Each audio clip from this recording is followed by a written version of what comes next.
My name is Skylar Dawson. I'm 37 and live alone in Portland, Oregon. To outsiders, my family looks like the perfect American household. Big, close-knit, full of traditions. But inside that house, I was never truly seen as part of it. I'm the eldest of three. Madison, the youngest at 26, is still jobless, but adored like the little angel. Dylan, the middle child at 33, has 2 divorces behind him and nearly $40,000 in credit card debt.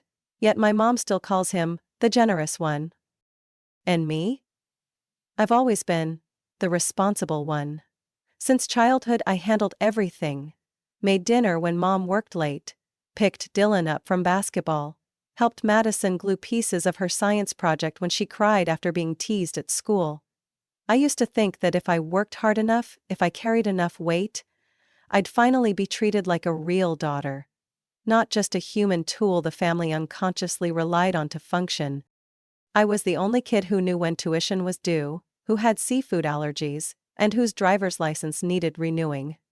Whenever something went wrong, power outages, late bills, even the neighbor's dog going missing, my parents turned to me like I was their personal crisis hotline.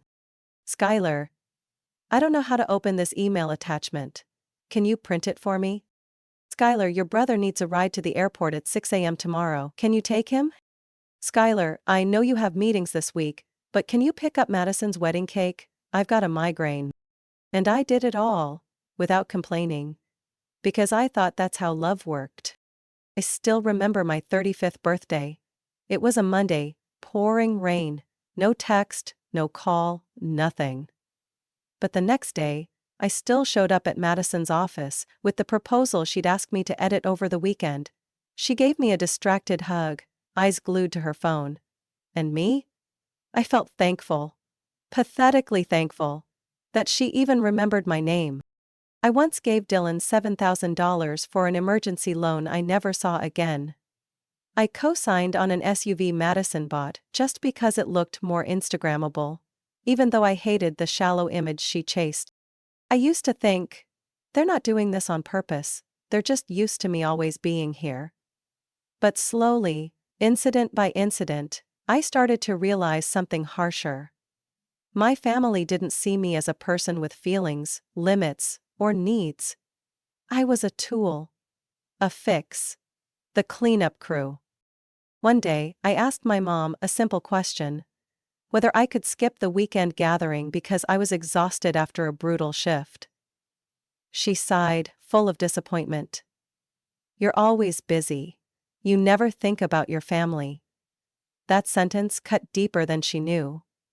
All those years of sacrifice, of trading solitude for duty, they weren't appreciated, they were expected. That was the turning point. I saw it clearly. If I stopped being useful, they'd stop including me. And worse, the bitter truth, I was never chosen, just used. My presence in their lives was transactional, but I started to change. Not by shouting or demanding fairness, but by quietly withdrawing, one step at a time. I stopped sending money when Dylan texted, urgent. I didn't return Madison's call about her last-minute website mock-up. I ignored Mom's text. Skylar, your dad needs help scanning a... I didn't disappear. I simply stopped existing as their shadow. 1 week before Thanksgiving, I was sitting in a small cafe in the Alberta Arts District, tweaking slides for a Monday morning pitch when my phone rang. It was Lydia, my maternal cousin, and the only relative who still shared family gossip like it was breaking news. Sky, did you hear? This year's Thanksgiving is happening at your parents' place, right? I kept my eyes on the laptop. Yeah. Why? What are you planning to wear? I paused. Lydia, what's going on? I don't know anything. She hesitated, then lowered her voice. Skylar, you're not on the list. I saw the group email. Everyone got copied. Cousins, uncles, aunts. Except you. My heart skipped. For a moment, I hoped it was just a tech glitch. I called my mom directly. She answered in her usual flat tone. I'm in the middle of making pecan pie. What's going on? Why wasn't I invited? I asked, straight to the point. Silence. A long, heavy pause. Well, this year, your dad and I wanted to keep it small, just close family. Fewer people means less stress. I furrowed my brow. I am your daughter, not some distant cousin. I know, Skylar, but you've been so busy. Lately you've seemed distant. We thought you could use some rest. And don't forget, last year you only stayed for 2 hours. Because I had to go back to work at the hospital, I snapped, and I paid for the entire meal. She said nothing. I sent over more than $1,200 3 weeks ago, I continued, voice cold. I placed the turkey order with Johnson's Farm, the Southern Spile stuffing from Ethel's, and the pumpkin cheesecake from Sweet Nest. The whole order was under my name. The delivery address? Your house? You did it to help, she said softly. But inviting you, that was a separate decision. The rage boiled under my skin. I forced a deep breath to keep myself from yelling in the cafe. Family? You mean the people who need my money, but don't want my presence? I hung up. That night, I opened my order confirmation emails. I hadn't just chipped in. I paid for the whole thing. No one thanked me. No one asked if I'd be there. They just assumed I'd fund it. And quietly erased me from the table I set. I called Johnson's Farm, the ones delivering the 16-pound organic turkey my mom insisted on every year. Hi, Ms. Dawson. The rep greeted me warmly. Would you like to update your order? No, I'd like to cancel it. There was a pause. It's a custom order and we're pretty close to the date. Is there a specific reason? I was uninvited from the meal I paid for. Is that reason enough? My voice was flat, but inside, a fire raged. I did the same with Ethel's and Sweet Nest. At first they hesitated. But once I sent receipts, my ID and the payment details, all under my name, they agreed to refund. On Thanksgiving morning, I stayed in my pajamas, poured myself a mug of hot apple cider, and watched a movie. At exactly 12:18 p.m., my phone rang. It was my dad. I let it ring 4 times before answering. Skylar, what happened with the order? Everyone's here waiting, nothing showed up. I feigned surprise. Really? That's odd. Maybe Mom should check with whoever placed it. You placed it? He barked. Did you cancel? I took a slow sip of cider and replied calmly. I assumed no one needed anything from me. I didn't say another word. I hung up as the chaos erupted on the other end. My mom's voice, Madison's shouting, Uncle Ron complaining, all swirling into a noisy storm of confusion and disappointment. I sat there in silence, staring out the window at Portland's cold gray sky. Outside, the last red leaves drifted lazily from the trees. In that moment, I didn't feel guilty. I felt free. I thought it would end there. A cold cancellation, an empty dinner table, a lesson deep enough to make them think twice. But I overestimated my family's sense of shame. That evening, after my dad's call, my phone wouldn't stop vibrating. Madison's texts came in rapid fire. Like popcorn in a microwave. Are you insane? Mom's crying in her room. Dylan had to drive all the way to Walmart in Medford for a frozen turkey, and today was supposed to be his day off. I didn't reply. Not because I wanted to punish them, but because I knew anything I said would be twisted into a new version of the story. I'd lived in this family long enough to understand. The one who defends herself is always called dramatic, petty, or divisive. I switched my phone to silent. The next morning, I opened Instagram and saw Madison's story, a long table set with whatever they could scramble together, captioned.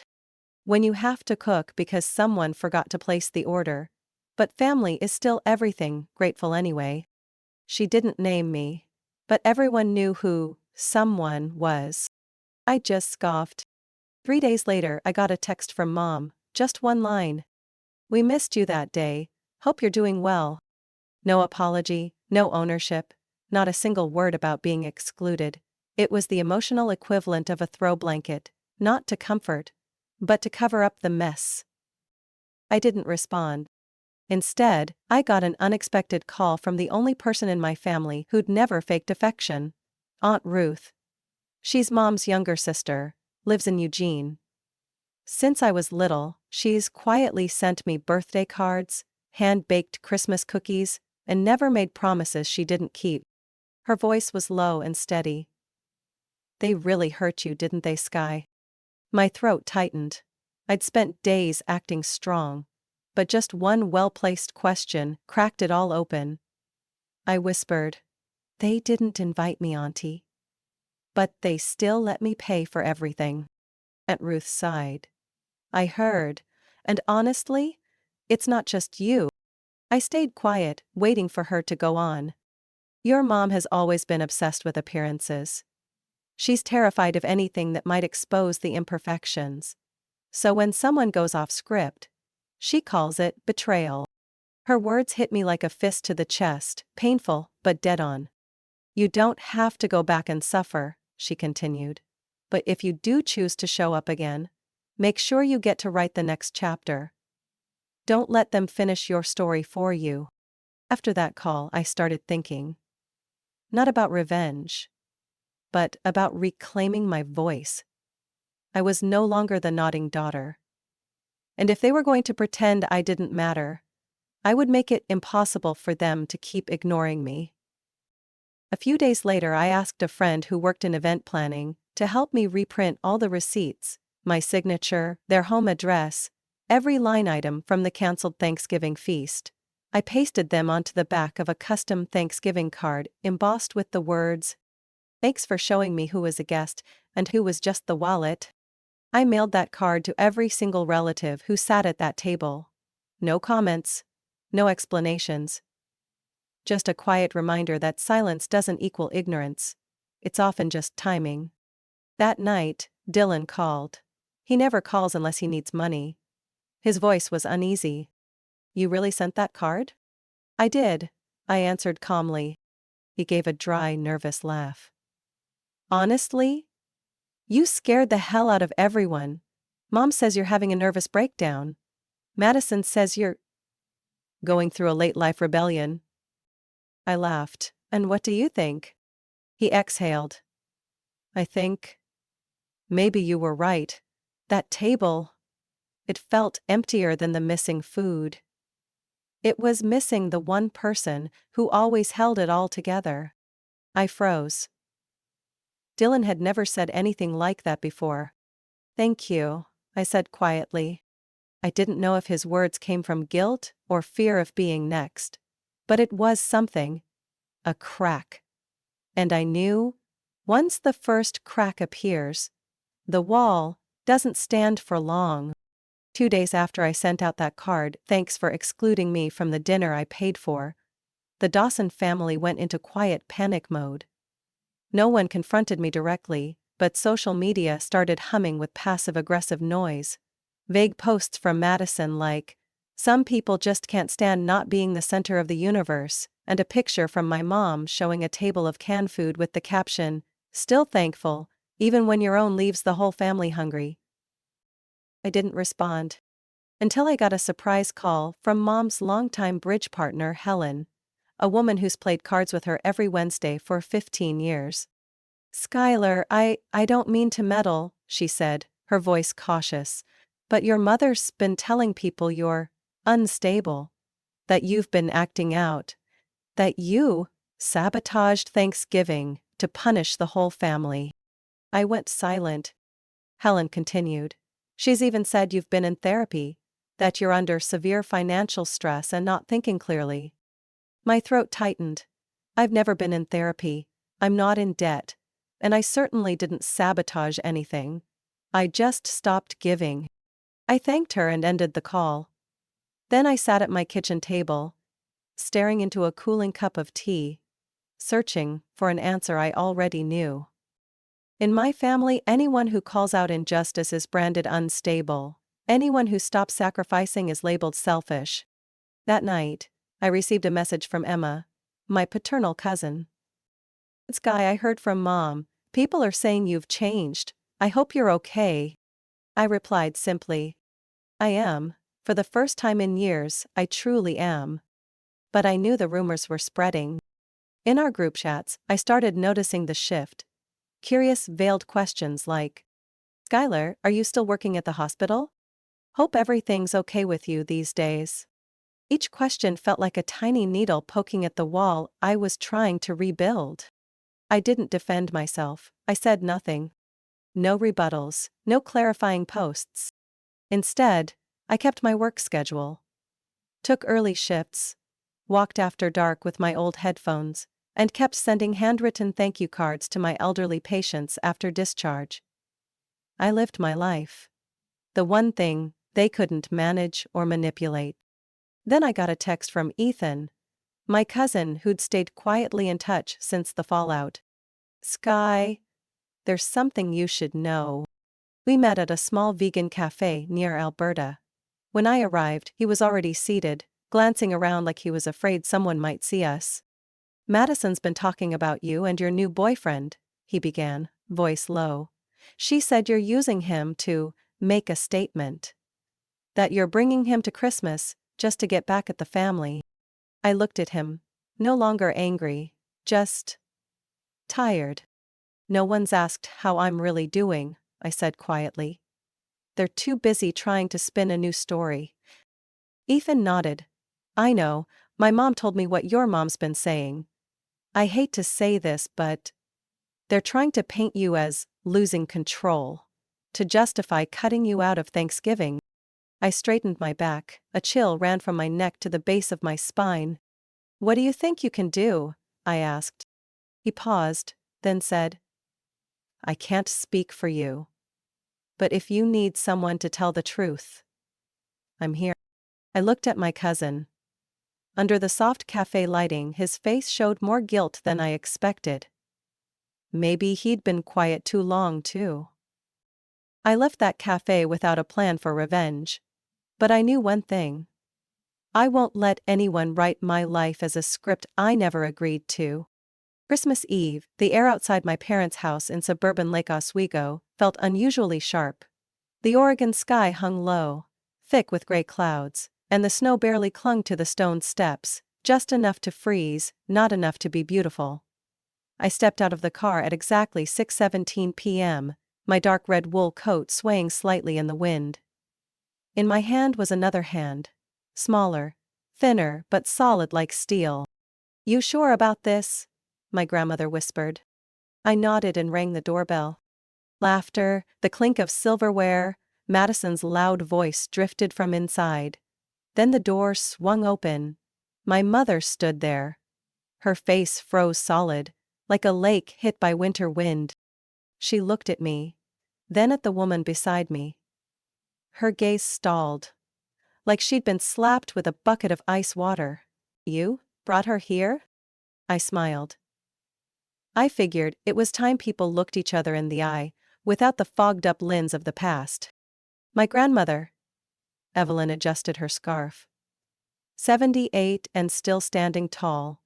Her silver hair pinned neatly at the nape of her neck. Her eyes clear as glass. Hello, Helen, she said calmly, tilting her head. It's been a while. My mother pressed her lips into a thin line. You think this is the right moment? Absolutely, I said, stepping inside, guiding Grandma along. If you think someone you once called too toxic for family gatherings can ruin tonight, then maybe you understand how I felt a few weeks ago. The room fell dead silent. My father stood by the fireplace holding a glass of wine, his expression blank when he saw Grandma Evelyn. Madison, curled against her new boyfriend, let her forced smile dissolve as soon as her eyes met mine. Dylan furrowed his brow but said nothing. Grandma's gaze swept the room. Not confrontational, just cool and steady, like she'd walked into a restaurant she used to frequent long ago. Oh, you still have that clock I gave you, she said, pointing to the brass wall clock. Thought it had been sold or tossed by now. No one replied. I unwrapped my scarf and sank into the sofa like I belonged there. Merry Christmas, everyone! The air crackled with tension, But Grandma calmly sat at the dinner table, poured herself a glass of water, and nodded at each person, like it was just another warm holiday evening. "Are you doing well?" my father asked after a long silence. "Better than ever," she replied. "Though I was a bit sad not to receive an invite last year." My mother spun around. "You know why. You can't just show up like nothing ever happened." "Like nothing happened?" I repeated, my voice soft as breath. "Are you referring to cutting off Grandma after she refused to fund Dylan's coffee shop? Or calling her a troublemaker? Kind of like what you've been calling me lately." Mom's eyes lit with fury. "Don't drag up the past. This is—" "I'm talking about the present, Mom." I leaned forward, bracing my hands on the table. "The present. Where Grandma was erased from this family because she spoke the truth. Just like me." At that, Evelyn set her glass down and looked straight at her daughter. The woman now trembling, though I wasn't sure if it was from anger or fear. "Helen, I didn't come here to assign blame," she said. "I came for Skylar. She's lived years doing everything, being overlooked, and then called unstable just because she refused to stay quiet. Just like me." Silence swept the room. Madison let go of her boyfriend's arm, muttered something, and stormed upstairs. Dylan looked at his shoes. My father swirled his wine as if it held answers. Finally, my mom stepped back a little. "Is this what tonight is? A group ambush?" I stood up. "No one's ambushing you. But you will face the consequences of your choices. No one in this room is willing to be rewritten in your version of the story just to protect appearances." Grandma gently placed her hand over mine. "We're not here to win. We're here to be heard. And to remind you that no one stays silent forever." I looked at her, then around the room. My eyes landed on my father, the man who hadn't said a word beyond his conflicted stare. "I don't need an apology," I said. "But I'm done disappearing. If anyone here finds my presence uncomfortable, then tonight is the last time they'll get to sit at a table I once served." No one responded. But in that silence, something shifted, and I knew. This time, the room would never settle back the same way again. 3 days after Christmas, I received a message from my mother. Short, clipped, and cold. No greeting, no punctuation. "Dinner at 6 on Sunday. Your father and I want to talk." I stared at those words on my screen for 5 full minutes. Not a single check-in after everything that had happened. No acknowledgement of the silence that had stretched the entire year. Just a summons.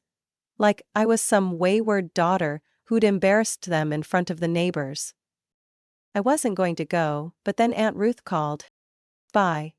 If you feel strong enough, go." Not for them to talk at you, but for them to hear you. For once.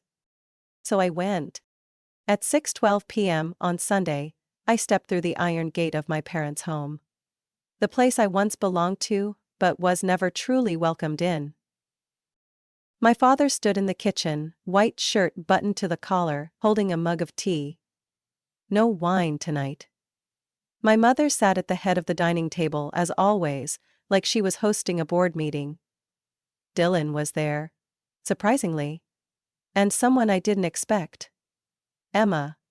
My paternal cousin, who had stayed silent through Thanksgiving and Christmas. No one said a word. It wasn't until I pulled out a chair across from my mother that she finally spoke.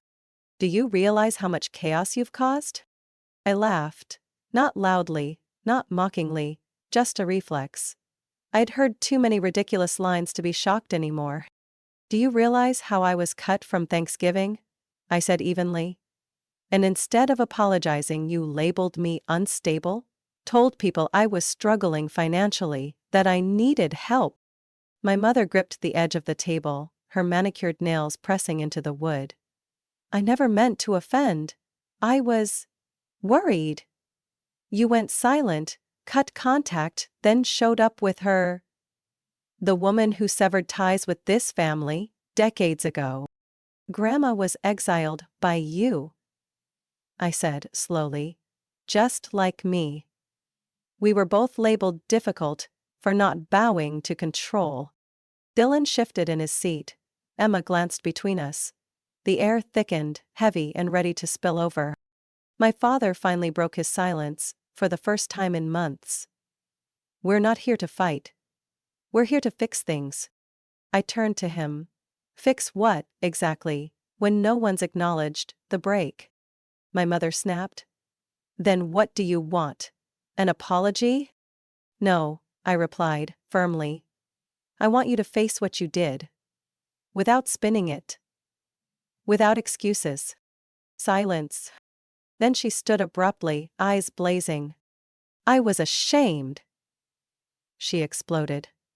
"I didn't want people to know that you weren't obeying anymore, that you weren't silent.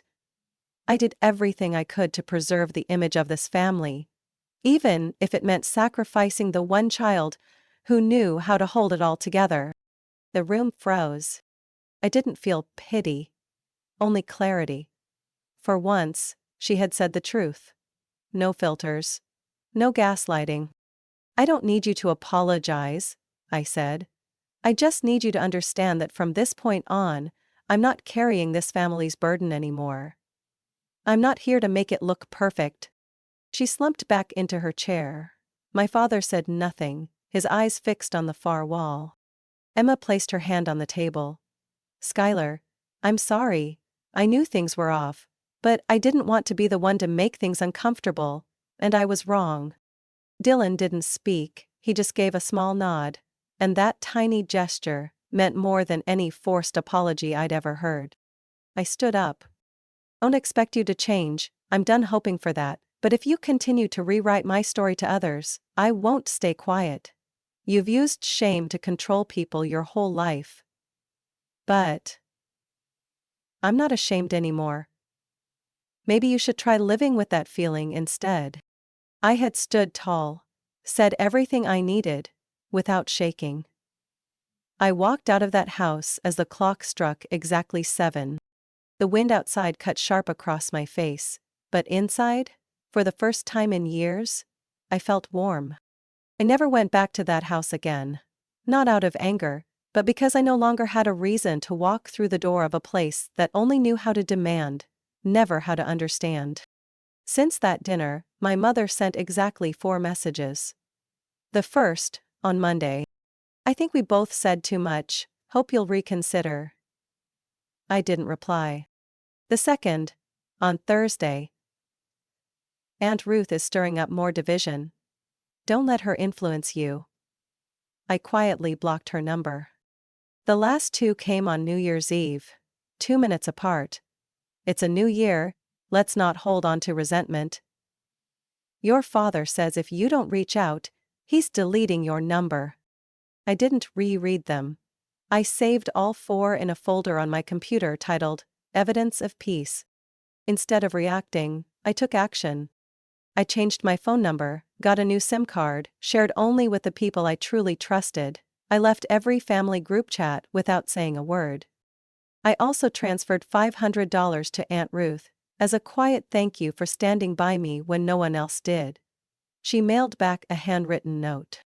"Blood or not, I'm proud of you, for standing tall with your dignity intact." I taped it to the side of my bedroom mirror.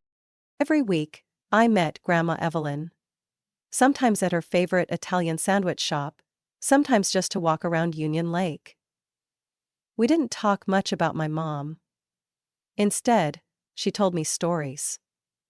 Like the time she refused marriage to a man just because he reminded her too much of her controlling father. I cried laughing when she admitted to hiding hair dye inside an oven to keep her brothers from tattling to Grandpa. I also started therapy. Not because I was broken, but because I needed a safe space to untangle the knots that had tightened around my life for decades. In the very first session, I told my therapist, "I don't want to learn how to forgive them.